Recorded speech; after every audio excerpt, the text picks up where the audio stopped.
એકદમ નાની. હવે મિત્રો આપણે કહેતા હશે કે મોટી ભેંસું દૂધ આપે, મોટી ભેંસું દૂધ આપે તો સાચી વાત છે. બાકી જે નાની હોય ને નસલમાં સારી હોય ને એ બચ્ચું સમજી લો કે નાનામાં નાની હોય ને એ પણ દૂધ ખૂબ સારું આપે. જો આનો ખાલી લુક જોઈ લો તમે, અદ્ભુત. જો એક નંબર છે જ નહીં. પશુપાલનમાં નુકસાન છે જ નહીં. વેચો તો પૈસા આવે, દૂધ વેચો તો પૈસા આવે, 15 દાડી રોકડા પૈસા. તમે આ ક્ષેત્રમાં વાવો એને 4 મહિના ખબર રાખો ને પાકે તો ઠીક ને, વાવાઝોડું હોય દૂધ પૂરું થઈ જાય. એનું પાછળથી સ્ટ્રક્ચર પણ જોઈ લો, કેટલું દૂધ આપે છે. અરે એ 10 લીટર પાકો 10 લીટર પાકો 10. તમારે 2 ટક દોવાની નહીં. અચ્છા, તો તમારે 9 થી 10 લીટર દૂધ આપતી ભેંસો કેટલી થઈ? મિત્રો નમસ્કાર. આપણે મિત્રો આજે આપણે ઝાડા ગામમાં આવ્યા, જે દિયોદરની જસ્ટ બગલમાં આવેલો. આપણે આ ઝાડાના સરપંચ છે, ચાલુ સરપંચ છે, અને એમની પાસે બહુ સારી એવી ભેંસો છે, દૂધ બહુ સારું એવું આપે છે. તમે જોઈ લો ખાલી આ ભેંસોના પાવર જોઈ લો, તમે સમજી લો. એમની પાસે 3 ભેંસો છે, 3 નસલ છે. એક બન્ની, મહેસાણી અને મુરા. આ 3 પ્રકારની ભેંસો છે. ખૂબ સારું દૂધ આપશે. સમજી લો કે 5 litre, 6 litre, 8 litre, 9 litre, 10 litre ટાઈમનું દૂધ આપવા વાળી ભેંસો છે. મિત્રો સમજી લો કે પશુપાલન કરવું હોય તો તમારે શું શું ધ્યાન રાખવું પડે, શું શું ચારો આપવો પડે, અને અહીંયા પશુપાલન વાસ્તવમાં કેવી રીતે થાય છે, તમને બધું આપણે ડિટેલથી જાણવા મળશે. તો વિડીયોમાં તમે અંત સુધી બન્યા રહેજો. વિડીયોમાં લાઈક કરજો, અને બધા મિત્રોને રિક્વેસ્ટ છે તમારે ફેસબુક પેજને અને યુટ્યુબ ચેનલને ફોલો અને સબસ્ક્રાઈબ કરવું ન કરવું તમારી મરજી છે. બાકી એક સારી કોમેન્ટ મારી દો. ચલો અહીંયાથી આપણે વિડીયો શરૂઆત કરીએ. દાદાજી નમસ્કાર. નમસ્કાર સાહેબ. શું નામ દાદાજી આપણું? મારું નામ પ્રભારી અમીભાઈ પીરાભાઈ. ગામનું નામ છે ઝાડા. ગામ ઝાડા, તાલુકો દિયોદર, જિલ્લો બનાસકાંઠા, અને ગામનો સરપંચ તરીકે અત્યારે હાલમાં હું ચાલુ છું. હાલમાં સરપંચ બનશો? હા. રબારી છો? કેટલા ઘર છે અહીંયા રબારી? રબારી અમારા સાહેબ 10-15 ઘર. જો મિત્રો 10-15 ઘર છે. ટોટલ વોટિંગ કેટલું છે? વોટિંગ અમારું 60. હા, ટોટલ વોટિંગ કેટલું છે? અમારું વોટિંગ છે 3750 નું. 3750 હોય, અને એમના 60 વોટ છે. અને સમજી લો કે એ સરપંચ છે. મિત્રો તો સમજી લો કે સરપંચ ઓછા ઘર છે, ઓછું વોટિંગ છે, છતાં પણ એ સરપંચ છે. તો પશુપાલનમાં એમને કઈ ખોમી ના હોય. આપણી ભેંસોમાં કેટલા દૂધ છે? સૌથી વધારે દૂધ આપવામાં એક ભેંસ કેટલું દૂધ આપે? છેલ્લામાં છેલ્લી 9 થી 10 લીટરની ભેંસો છે મારી પાસે. અચ્છા. છેલ્લે 6 લીટર વાળી છે. અચ્છા. અને 8 વાળી છે. 8 વાળી પણ છે. હા. પશુપાલન તો આપણે ઘણા સમયથી કરતા હશું. પશુપાલન માટે વધારે વ્યવસાય છે. આપણે અત્યારે હાલમાં શું છે, ડેરીના દૂધનો આપણને સારો ભાવ મળે છે, અને વ્યવસાય વગર કોઈ ખેડૂતને ખેતીમાં તો કોઈ લોભ વધતું જ નથી. વ્યવસાય ઢોરાની કરે ને પશુની, તો આપણે જે હોદે દૂધ ભરાવા અને કાલે આપણા મેસેજ પડે કે રોકડા પૈસા મળી જાય લોકોને. એટલે 15 દાડી રોકડા પૈસા. ખેતીમાં કોઈ 15 દાડી આવતું નથી, ખર્ચો વધી ગયો છે. એટલે અમે થોડું વધારે ધ્યાન આપ્યું છે પશુપાલનને, કે પશુનું આપણે વ્યવસાય કરે તો આપણું કુટુંબનું બધું પોષણ ચાલે અને આપણને સારું રહે. એમ. જમીન કેટલી છે આપણી પાસે? જમીન મારા પાસે 20 વીઘા છે. 20 વીઘા જેવી જમીન છે? હાજી. તમને વધારે અનુકૂળ ખેતી લાગે છે પશુપાલન? પશુપાલન વધારે લાગે છે. તમારા પાસે ટોટલ પશુ કેટલા છે? મારી પાસે અંદાજિત 43 જેવા છે. નાના મોટા થઈ 40-45 જેવા પશુ છે. નાના મોટા બચ્ચા મોટા થઈને પાડી ને વાસેડી બધા થઈને. આગળ જતા તમારે પશુ વધારવાની ઈચ્છા ખરી મારી હતી. એમ? હા. કેટલું ભરાયું હતું 12 મહિનામાં? આપણે 24 મહિનામાં અંદાજે એક 12 લાખ રૂપિયાનું દૂધ જેવું છે. અંદાજે કેટલો નફો મળ્યો? નફો 3 લાખ જેવું. કેટલા પાડ્યા ગોમ ને આખું બધું? કેટલું ટન, કેટલા ટકા થયું? 23% જેવું. હા, 23% જેવું ઉપર કોક પડે છે. મિત્રો 23% જેવું થયું. હવે જો એમની ભેંસો ખૂબ સારી એવી છે. તો દાદાજી અત્યારે આપણે કેટલું દૂધ થાય છે એક ટાઈમનું? 45 થી 50 લીટર જેવું. 45 થી 50 લીટર જેવું. આખા દિવસનું કેટલું થતું હોય છે? 90 લીટર જેવું થઈ જાય. 90 થી 100 લીટર. હા. જો મિત્રો સરપંચ છે અને ખૂબ સારું એવું કાર્ય કરે છે. ઓમાં તમે એક્ટિવ ખરાવ પશુપાલન હાલમાં તમે મદદ કરો છો? હા, કાયમ માટે હું ભેંસમાં આવું, કાયમ દોતો નથી. મારે પેલી તકલીફ છે એટલે હું શરીરે તક દોઈ નથી કહેતો. બાકી બધું મેનેજમેન્ટ તમે કરો? બધી અને આમ કાયમ માટે મને ભાડે એટલે રહ્યા કે એમ જો કને આવું કાયમ માટે. એટલે મેનેજમેન્ટ તમે કરો છો? એક્ટિવ છો? હા, કરું. દોરા પીરા આ તે બધું ભેગા રહો છો? હા, ભેગો રહું સાહેબ. બાકી આ કોમ કરવા વાળા ઘરના છે કે ઘરના? મારો છોકરો પોતાનો જ ને ઘરના કુટુંબ વાળા બધા. અચ્છા. એક જ છોણ ને પશુપાલન નથી, આ સફાઈ કરવા માટે એક જ બેન ને રાખેલી છે. અચ્છા. એમને શું આપો છો 12 મહિને? એમને 60,000 રૂપિયા 12 મહિને. 12 મહિને એટલે સમજી લો 12 પછી 60 એટલે 50,000 રૂપિયા પગાર. ખાલી આ ગોબર જ લેવાનું, બીજું પછી ચારો વાઢવા બઢવામાં કશું નહીં. અમે પોતે તમે જાતે જ કરો છો? જો મિત્રો ખૂબ સારું એવું છે. તમને પહેલી હું એક ભેંસ બતાવું, તમે જોઈ લો. બહુ સારી એવી ભેંસ છે, વજનમાં બહુ નાની એવી છે, અને એનો તમે આખો અડરનો પાવર જોઈ લો. કેટલું દૂધ આપે છે આરી સાહેબ 10 લીટર 10 લીટર દૂધ આપે છે. લીટર. જો મિત્રો એનું તમે આખું હુકબોર્ડ ને એનું જે આખું પાછલું સ્ટ્રક્ચર અને એને છોડવી હોય તો હું છોડું. છોડો. જો એનું ખાલી આખું લુક જોઈ લો મિત્રો. બહુ રૂપાળી છે. છોડી દે. બહુ રૂપાળી છે. ઉભા રહો દાદા, 2 મિનિટ હો તારો.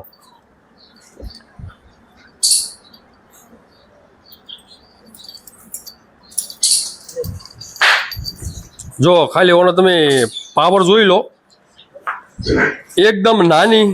હવે મિત્રો આપણે કહેતા હોય છે ભાઈ મોટી ભેંસું દૂધ આપે, મોટી ભેંસું દૂધ આપે તો સાચી વાત છે. બાકી જે નાની હોય ને નસલમાં સારી હોય ને એ બચ્ચું સમજી લો કે નાનામાં નાની હોય ને એ પણ દૂધ ખૂબ સારું આપે. જો આનો ખાલી લુક જોઈ લો તમે, અદ્ભુત. જો એક નંબર. આ કયું વેતર છે દાદા? આ ત્રીજું વેતર. ત્રીજું વેતર આપણે ઘરની જ છે. હા. બીજા વેતરમાં કેટલું દૂધ આપ્યું વધારે? બીજા વેતરમાં તો 7 ને એવું હાલતી. એમ હવે પછી હજી નવી આવી ને એમ પતે 10 હવે થઈ ગઈ છે.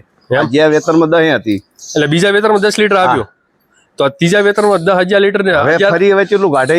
1001 લીટર દૂધ આપશે. સારું ચાકર કરશો ને તો ખૂબ સારું દૂધ આપશે. બાંધી દો. ખૂબ સરસ છે મિત્રો. જો ભેંસ અદ્ભુત. ક્વોલિટી પણ બહુ સારી એવી છે. સરસ. બાંધી દો. હવે એક આરી તમે અહીંયા પાડી જુઓ મિત્રો, બહુ મસ્ત પાડી છે. ભાઈ તું બાંધી દે દાદા. તમે આવતા રહો અહીંયા, તમે આવતા રહો. હવે અહીંયા તમે પાડી જોઈ લો, પાડીનો તમે લુક જોઈ લો. પ્યોર બની એનું આખું રૂપ જો, એની સિંગ ક્વોલિટી જો, એનો પેટનો ગ્રોથ જો. કેટલા મહિના છે દાદા એની પાડી? આરી 1 મહિનાની. 1 મહિનાની. આ 1 મહિનાની પાડી છે અને એની આખી ક્વોલિટી જોઈ લો. આ બીજદન કરાયેલું છે દાદા? બીજદન કરાયું. આ બીજદોનની પાડી છે અને બીજદોન બનીનું કરાયેલું. હવે સમજી લો કે કયું બીજદોન કરાવ્યું એ અમને ખબર નથી. બાકી ખૂબ સારું એવું એનું કેરેક્ટર આવી ગયું છે. એની માં કઈ છે? એની મારી તમે પાસે કરો. એની માં ફેરવું આ બાજુ? ના, ફેરવી નથી. આમ થોડુંક ના વધો નહીં તો હું કરી દઉં. આ ખાલી આ બાવલું ફેરવું દો. આ એની માં છે, દેશી કટમાં છે, પણ ખૂબ સારી રૂપાળી છે. તમે જોઈ લો એનો આખું પાવર જોઈ લો. 12 સાડા 12 વાગ્યા છે. દૂધ બધી ભેંસોનું નીકાળી દેવામાં આવ્યું છે, છતાં પણ ખૂબ સારો એવો પાવર છે. ચોબડી એકદમ પતળી અને દૂધમાં પણ ખૂબ સારી એવી છે. આ કયું વેતર વિયાણી? આરી બીજું વેતર વિયાણી. વેતર 1 મહિનો હજી થયો વિયાણ. હા, 1 મહિનો. કેટલું દૂધ આપ્યું અત્યારે હાલ તો હાલે છે 9 જેવું. 9 લીટર? 9 પાકું હાલે. 9 લીટર દૂધ આપે છે. તો ભોંગેડા કરે પાછી. અચ્છા. હા, દોરવા માટે હોમેથી મને સવારે વહેલા બધાને ઉઠાડે એમ. તો એલારામ કોને? આ એલારામ ભેંસ કહેવાય મિત્રો. પેલા વેતરમાં કેટલું આપ્યું હતું? પેલામાં તો હાલતી 7 ને 8 જેટલે પહોંચી હતી. 7-8 જેવું. પહેલા વેતર પર 7-8 લીટર ને અત્યારે બીજા વેતર પર 9-1 લીટર દૂધ. રૂપમાં એટલી બધી એમ કે રૂપાળી નથી, પણ દૂધમાં ખૂબ સારી એવી છે. આવી ભેંસોમાં તમે સારું બીજણ કરો ને તો આવા બચ્ચા આપે ને. હાલમાં તારીખમાં આવી પાડીઓ પશુપાલક જે સમજણો હોય ને એ વેચે નહીં. સમજી લો એનું આખું રૂપ જોઈ લો, એનો પેટનો ગ્રોથ જોઈ લો. ખૂબ સારી એવી છે. જે મોટી થાય ને તો તમારું બહુ મોટું એવું નામ કરે. આ બાજુ આવતા રહો. અત્યારે આપણું કેટલા હજારનું દૂધ થાય છે? આપણું દૂધ 5-6 હજારનું થતું છે કાયમ. 5-6 હજારનું અત્યારે? થોડું વધારે થાય, અમુક ટાઈમે ઓછું થાય. 5-6-7 હજાર જેવું થતું હોય છે એવું અંદાજી થાય. અચ્છા. અને કેટલો ખર્ચો કરતા હશે આમાં? ખર્ચો 50% થતો રહે. 50%? હા, 50% તો ખોણ જોવે, બધું જોવે ને. 50% રહે ને 50% ખર્ચામાં જતું રહે. ઓવરઓલ આપણે 12 લાખનું દૂધ ભરાયું એટલે 6 લાખ જેવી બચત રહે. 12 દૂધ 24. ખર્ચો બીજો બધો કાઢતા મળે. પણ આ બધો ખેતીનો બીજો બધો ખર્ચો પછી નીકળે. હાલમાં આપણે 15 દિવસે જે પગાર આવે છે કેટલો આવતો છે? 80 થી 75 હજારનો અંદાજ આવે પગાર. 75-80 હજાર. એટલે અડધું હોળ એટલે 1.5 લાખ ઉપર તમારું થાય. હા, એટલે મિત્રો સમજી લો કે હોળ એટલે 16×2 32 એટલે 30,000 તો સમજી લો કે આપણે નફાની દ્રષ્ટિએ જોઈએ ને, તમે 1,60,000નું દાદા દૂધ ભરાવો છો, એ તમે આખો ખર્ચો ગણી લો તો 16×32 20% લેખે 30,000 રૂપિયા તમારે હવે. જે નફો વચ્ચે ને હા, એ નફો એ વધે ને એ પણ તમારા માટે સારું સમજી લો. અમુક નથી કહેતા હતા કે પશુપાલનમાં કાંઈ વધતું નથી, અમુક કે ના, ના, ગોબર વધે વધે, પશુપાલન. પોદલા વધે, આખો ખર્ચો ગણી લો પણ જે નફો વધે એ તો ચોખ્ખો વધે જ છે. વધે જ વધે જ. હા, પણ તમે જે 50% કહો છો બીજું શું છે, ભાવ વધારો જે મળે ને બધોય વધે, એ બધો વધે. રાઈટ, ટોટલ વધે. એની જ હું વાત કરું ને. હા, આપણે એક પશુનો આ જે ગોબર છે એનો અમારે ઉકેડો 50,000 નો કે લાખ રૂપિયાનો તો ખાતર પાછું વધે. રાઈટ. એટલે પશુમાં વધે જ છે, એમ ખેતી કરતા પશુ વધારે વાલું છે. હા, પછી શું શું આપણે ચારામાં શું શું આપો છો? ચારામાં તો જો આ બધું ઘાસ લીલું વાવું છું. આ ક્ષેત્રમાં હું બીજું કોઈ વાવતો જ નથી, બધું પશુ માટે જ વાવું છું, ખેતી કરતો જ નથી. 20 વીઘામાં? ના, આમાં વીઘમાં નહીં, આર્યો 10 વીઘા 8 વીઘા જેવું છે. 8 વીઘામાં બધું આ લીલો બધું ચારો? પશુ માટે જ કરું, બીજું મારે ખેતી કરવાનું બીજું ક્ષેત્ર છે. આ બધું પશુ માટે રાખું છું. અચ્છા. કોઈ પણ રજકા બાજરી છે, જાર છે, આ પછી ઘાસ પેલું બધું એવું બધું રાખું છું. અચ્છા. આમાં કેટલું દૂધ છે? આને 9 લીટર. હા, 9 લીટર. હા, પાકું 9. જો મિત્રો, 8-9 લીટર દૂધ નાની ભેંસે ને ખૂબ સારું એવું દૂધ આપે છે. સમજી લો, તમને અમુક ભેંસો દેખાવમાં રૂપમાં થોડીક ઓછી લાગે, બાકી એનો સ્ટ્રક્ચર ને એનો જે બાવલાનો પાવર અને એનું આખી સુંદરતા તમે જોઈ લો, ખૂબ સારી એવી છે. આ બાજુ પણ એક ભેંસ ઊભી છે, આ બાજુ પણ તમે જોઈ લો, ગાભણ છે પાછી. એ ગાવણ છે. હા, આમાં કેટલું દૂધ છે? એને હટ ફરકે અરે ગુટી જોઈ લો, બહુ ભલી ભેંસ છે. આમાં કેટલું દૂધ છે? આનું 9 લીટર. આ પણ 9 લીટર. હા, જો સાડા 9 પહોંચી જાય અમુક ટાઈમ. 9.5 લીટર. હા, જો એની લંબાઈ અને એનો આખો પાવર જોઈ લો બા, સરસ, અદ્ભુત, સુપર. આ પશુ કન આપણે ન હો તો આમ કરે. સાચી વાત. દાદા, વધારે એક્ટિવ તો તમારો બાબલો મોટો, હા, નો મારો. નાનો. હા, એને પશુ જ વાલું છે એને. સમજી ગયા. બાકી તમે આ મેનેજમેન્ટ બધું કરતા હશો. હા, એ ખરું. હું સવાર ભેસેમ આવું ખરું, બીજું હું દોતો નથી, કશું કરતો નથી. પછી ગોમના સરપંચ એટલે ગોમના ગોટાળામાં તમે વધારે એક્ટિવ હો. ત્યાં જ રહેશે વધારે. હા, બાકી એક પાડો પણ ઉછેરે છે. હાલો આ બાજુ હાલો તમે. હા, જો મિત્રો, ઉપર સિમ્પલ 2 ઢાળવાળો ફાર્મ છે, ઉપર પંખા નાખેલા છે. ગરમી હોય એટલે બા ફોકર બોકર કરતા હશો તમે? હા સાહેબ, કરા. ફોકર પણ કરે છે. આ બાજુ આવતા રહો. આ બાજુ બધી એચએફ ગાયો પણ છે. શું ફેટ આવે છે એવરેજ બા? એવરેજ 6-7 નો આવે. 107. હા, 107 ફેન્ટ આવે. શું શું નાખો છો ચારામાં, દાણામાં? ચારામાં જો દોણ સારા ડેરીનું, બનાસ દોડ. બનાસ ડેરીનું. અચ્છા. પાપડી લાવવા. અચ્છા. પછી ભયડો આપણે. ભેડો એ બનાસ ડેરીનો વાપરતા અને હશો ને? ઘરની બાજરી ખૂબ પાકે છે. હા હા. એ બાજરી વધારે માં થાય છે, ખરી તો બાજરી જ નાખું છું. મારે હું બાજરી 70-80 બોરી છે, એમાંથી કુદરત ચાહે ખાવાની આપણે ઘરે, અને બીજી બધી પશુને ખવડાવવાની. એટલે બાજરી કેવી રીતે નાખો છો? રોધીને. રોધીને ખવડાવવા. આખી. હા, આખી રોધી જેવાની. હા. રોધીને પછી હોદનું બધા મિક્સ કરી ખોણમાં નાખી ખવડાવવાની. સરસ, અદ્ભુત. આ કેટલું દૂધ આવે છે? આરી પેલું 10 હાલતી. પેલું 10. હા. કયું વેતર છે? આર્યું 3 વેતર છે. એની આ બાજુ તમે બધે પાડે ઉછેરો છો? આ બધી પાડી એની પાડી, આ બેઠી એની છે આગળ લાવરની. હા, આ બધી પાડી ઉછેરી છે. આ બધી પાડ્યું છે. હવે દાદા તમે સમજી લો કે થોડુંક આ બાજુ આવતા રહો. થોડુંક હવે તમારે થોડુંક ફોકસ શું કરવાનું છે ખબર છે? જે બીજદોણ કરાવો ને, બીજદોણ હારા કરાવો, હારા બની ન કરાવો. કારણ કે તમારા પાસે બધી દૂધમાં હારી છે. હોય. હવે તમે સમજી લો જે તમે કીધું ને કે બીજા વેતરમાં 9 લીટર દૂધ આપે છે, એના નીચે જે પાડી છે હોય. એ પાડી અત્યારથી મોંઘી કહેવાય. એટલે હવે એ ટાઈપની જે રૂપાળી પાડીઓ આવી જાય ને, તો જે તમે 4 ભેંસું દો એની જગ્યાએ 2 ભેંસું તમારું દૂધ આપે. અને સમજી લો કે તમે આ કોઈ બી 2 ભેંસો હોય, લાખ આસપાસની કિંમત આવે. કોઈ સારી હશે સમજી લો 1.5 આવે ને 2 આવે. પણ એ બધી એવી બની જાય ને તો અમુક વેચો તો પણ તમારે સારી નફો. આ જે મારે હમણાં એક ભેંસ આવી હતી, એટલે હું ખરાબ પાડે લઈને જતો નથી. આને બનીના પાડે લઈને ગયો તો છે ભેહાણા. ભેંસણા અહીં આવ્યું અમારી જોડે, પટેલને છે, બનીનો પાડો શેઠ લાવ્યો છે ત્યાંથી. એ હું આ ભેંસને શેઠ ભેહાણા લઈ દઈને બીજ એને પાડા ભેગી કરી ભેંસને. આને અચ્છા. બનીનો પાડો છે ત્યાં. અચ્છા. એમણે ત્યાં 500 રૂપિયા લીધા હતા ભેંસને આપણે દૂધમાં પાડવાના. અચ્છા. પણ એમને 500 આલીને અહીંયા પણ કોઈ ખરાબ પાડાથી ભેંસ દવરાવતા જ નહીં. હા, એટલે સમજી લો કે પાડો થોડો શેકડી રૂપાળો હોય. હા હા, એવો રૂપાળો એટલે કોઈ બાકી નહીં, એટલો બધો એટલે ખાતરી વાળો સમજી લો. હોય. પછી એક આ ભૂરી પાડી છે. આ પૂરી પાડી અને માં કઈ છે? એની માં હરી.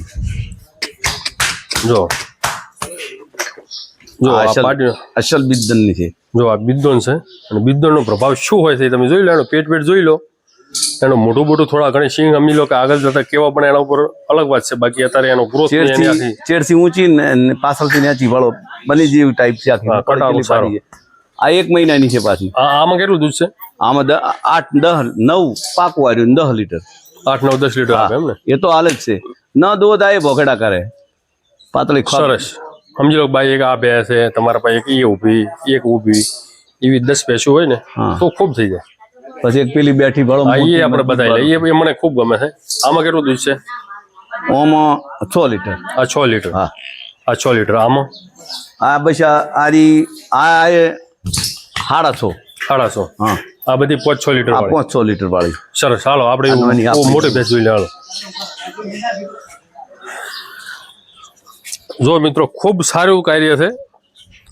અને એક આ બારે બોધેલી છે. આ પણ ગાભણ જ છે ને? ગાભણ. કરો ઉભી એને. 1 મહિનાની કાચી છે. જો આ પણ બહુ રૂપાળી છે. એની શીંગ ક્વોલિટી, એનું મોઢું અને એનો પેટ જોઈ લો. આ કયું વેતર વિયા છે? આ ચોથું વેતર. ચોથું વેતર વિયા છે. એનું પાછળથી સ્ટ્રક્ચર પણ જોઈ લો. કેટલું દૂધ આપે છે? આરી 10 લીટર. પાકો 10 લીટર પાકો 10. તમારે 2 ટક દોવાની ને. અચ્છા, તો તમારે 9 થી 10 લીટર દૂધ આપતી ભેંસો કેટલી થઈ? 1, 2, 3, 4, 5 જેવી થઈ? 4-5 જેવી છે મારે. 4-5 જેવી. હા, પણ હવે થોડી આ પેલી નાની પાડી ઉછેર છે ને તો વધારે વધશે. પણ અત્યારે હાલમાં 4-5 જેવી છે. વધારે તો હારી ભેંસો દૂધ વાળી. બીજી 500 લીટર વાળી આપણી હોય નહીં. આમ ઓરિજિનલ હારી ભેંસો 5 જેવી છે. 5 જેવી દૂધ આલે 10 લીટર. તમારા ગામમાં ઊંચું એમ કે વધુમાં વધુ દૂધ કોણ જાય છે? એ તો સાહેબ મારું બધો ઓકડો મારા પાસે નહીં હોય એમ. હા, એ દિનેશભાઈ નાગદીપી નું દૂધ વધારે જાય છે. એક દિનેશભાઈ નાગજીભાઈ, પછી બીજો નંબર તમારો આવતો છે? બીજો અમારો આવતો હોય, કો તો બીજા કોઈ ભાઈ નો આવતો હોય. મારી પાસે પરફેક્ટ ઓકડો નથી. અચ્છા, ગમે આ ભાઈ. દાદી, એમ ઘણા બધા ખેડૂત મિત્રો, ઘણા બધા એમ કે લોકો કહેતા હોય છે કે પશુપાલન નુકસાન કરે છે, પશુપાલકમાં સમજી લો કે ઉગડા થાય છે, કોઈ વધતું નથી. તમારું શું કહેવું? કશું નુકસાન છે જ નહીં. પશુપાલનમાં નુકસાન છે જ નહીં. વેચો તો પૈસા આવે, દૂધ વેચો તો પૈસા આવે. 15 દાડી રોકડા પૈસા.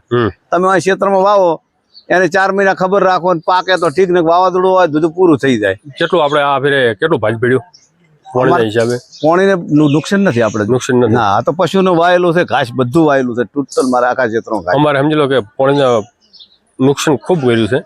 અમારે 2 વખત મગફળી ભાજ પડી. આ નુકસાન ખેતીવાડીમાં સમજી લો કે આ નુકસાન જાય. પણ એની જે છે સમજી તમે ઘાસચારો વ્યવસ્થિત વાવી નાખો, પશુ વધારી દો તો સારામાં સારું રહે. હા, નહીં સમજી લો કે તમારે એટલું બધું એમ કે કોમ વધારે પોગતું હોય, તમે હેરાન થતા હો તો વ્યવસ્થિત ફેમિલી રાખો, કુટુંબ રાખો. હા, એ તો મહિને લાખ રૂપિયા અથવા પગાર આલવો પડે. પગાર આલવો પડે. બાકી પશુપાલન છે સફળ. હા, અમારે તો આ ઉકેડો પડ્યો જેટલો બધો જો ને 25-30 ટોલ 40 ટોલ દિવાળી ઉપર ખાતર નીકળે છે. અત્યારે 3000 રૂપિયા ટોલું ખાતર નો ભાવ છે. સરસ. એટલે પશુમાં તો વધે 50% વધે, અને ભાવ વધારો જે વધે ને બધો વધે. અને વહીવટ ડેરીનો આપણો સારો છે ને અત્યારે હાલમાં, ઉપરનો પણ સારો વહીવટ છે. ઉપરનો સારો સાહેબનો, ચેરમેન સાહેબનો વહીવટ સારો છે ને, એટલે આપણને બધી રીતે સારું મળે છે. ના કે પેલા તો 2 રૂપિયા 3 રૂપિયાનો ભાવ વધારો આવતો. અત્યારે 25 રૂપિયા, કોઈ ગામમાં 23 રૂપિયા, કોઈ ગામમાં 29 રૂપિયા પડ્યા છે. એ પ્રમાણે સાચી વાત. પણ આપણા ચેરમેન સાહેબનો પણ થોડું વહીવટ સારો છે ને, એટલે એમ કે આપણને સારું. બસ હવે ખાલી એક બનાસ ડેરી દેશી ગાયોના દૂધ ઉપર કોક સારું કામ કરે ને, દેશી ગાયનો દૂધનો થોડો ભાવ વધારે આવે ને તો પછી એટલે સમજી લો કે હવે એના માટે દેશી ગાયનું જે દૂધ આવે ને, આ સમજી લો કે A1 કહેવાય દૂધ, અને આપણે દેશી ગાયનું A2 કહેવાય. હાજી. એટલે A2 દૂધનું સમજી લો કોઈ સારી એવી આઈટમો બનાવે, કોઈ પેડો બનાવે, અલગ અલગ દેશી ગાયના દૂધ ઉપર ઘણી બધી એવી વસ્તુ બને. અને એ જ દેશી ગાયનું દૂધ બનાવી 80 રૂપિયા ખરીદે ને તો પાલવે, તો ગાયો પણ સમજી લો કે વધારે ગાયો રાખો, બધી પેલી શંકર બંકર ઓછી રાખે, વધારે રાખે. અને સમજી લો કે હવે એક ગાય હોય 80 રૂપિયા દૂધ જતું હોય તો પછી વધારે રાખવાની. તો જે રસ્તા ઉપર જે સમજી લો કે એક ના રખડે, રેઢી કોઈ મેલે જ નહીં. ગાય ભેંસ તાર રેઢી કોઈ મેલે છે? પાડું નથી મેલતા. ગાયો તાર રખડે નથી. ગાયના દૂધનો ભાવ નથી એટલે રખડે નથી. જો ભાવનો દૂધનો ભાવ વધી જાય તો ગાયો એકે રખડે છે. રાઈટ વાત છે. લો દાદાજી, ખૂબ સારું કાર્ય કરી રહ્યા છો. તમારે જે ફાર્મ બનાવવાનો છે અહીંયા, અને બીજું હવે તમે સમજી લો કે તમે વિચારો છો કે આપણે થોડું મોટું કરવું છે, બનાવવું છે, એ કઈ જગ્યાએ કરશો? મારે આગળ આ જગ્યા પડી ને, એમાં લેબડાથી પેલી બાજુ છે ને, આ મોટો આ જે કટકોઈ રહે ઉપર ઊંચાડવો ઉપર મારું મકાન છે ને, આની સાઈડ માં આવ્યું ને, આવ્યું એ આ મકાન ની સાઈડ માં આ રીતે કરવાનું છે. અચ્છા, આ જગ્યા ઉપર બીજું બનાવવું છે. આ ઊંસાડવું આ રી જગ્યા ઉપર નારાયણી આ જગ્યા સારી છે આ લોકેશન. બધી ભેંસે માટે જગ્યા ફરી બીજી બનાવી છે વધારે પશુ વધારમાંથી. સરસ. આમ બનાવજો. હા ઓમ ઓમ બનાવી છે આ બાજુ બે ઓળો. આમ એટલે શું છે ઢાળો ઓમ બે બાજુ રાખજો ઓવે અને બે બાજુ ખુલ્લું રાખજો. ખુલ્લું રાખવાનું. એટલે ખુલ્લું શું છે ખુલ્લું. પશુને બોધવાને ને વાળ કરી દેજો કોરે મોરે. હા પશુને ખુલ્લું રાખવાનું. છૂટું. બોધગોમ કરવાનું બે ઢાળવાળું. ઓવે પશુને તડકામાં બેહવું તડકામાં બેહે, સોયલામાં બેહવું સોયલામાં જાળી જ મારી જ ઉપરી સોય કડે. બેહે. એટલે કોરે મોરે જાળી મારી દેવાનું, બોધી દેવાનું. બધી કોરે મોરે જાળી બરાબર વંડો નહીં કરવાનો દિવાલ. જાળી મારી દેવાનું. હા. કૂતરો ના આવે એ ટાઈમ. Ready ready. એટલે પશુ જેટલું ફ્રી રહેશે ને દૂધે વધશે, ફેટે વધશે. અને બનાસડીનો અત્યારે સર્વે આવ્યો કે પશુને ભોજ્યા કરતું ખુલ્લું રાખો ને ખુલ્લું એમાં રાખો. સારું રહે. અને ત્યાં બનાસ ડેરી એક ફૂટી 200 રૂપિયા આપણને આલે છે આ ગમણ કરવા માટે. આ જે જાળી બનાવો ને હા આખો વાડો બનાવો ને તો 200 રૂપિયા ડેરીમાંથી આપણને મળે છે. હા એટલે એ તો હવે તમે સરપંચ એટલે આમાં તો તમને કેવું ના પડે, તમે એક્ટિવ હતો ના ના મળે છે. મળે. જો દાદા ખૂબ સારું કાર્ય કરી રહ્યા છો. આવનાર વર્ષોમાં તમે એનાથી હવાયું કાર્ય કરો એવી અમને આશા છે. જય ગૌ માતા, જય ગોપાલ, વંદે ગૌ માતરમ. સાહેબ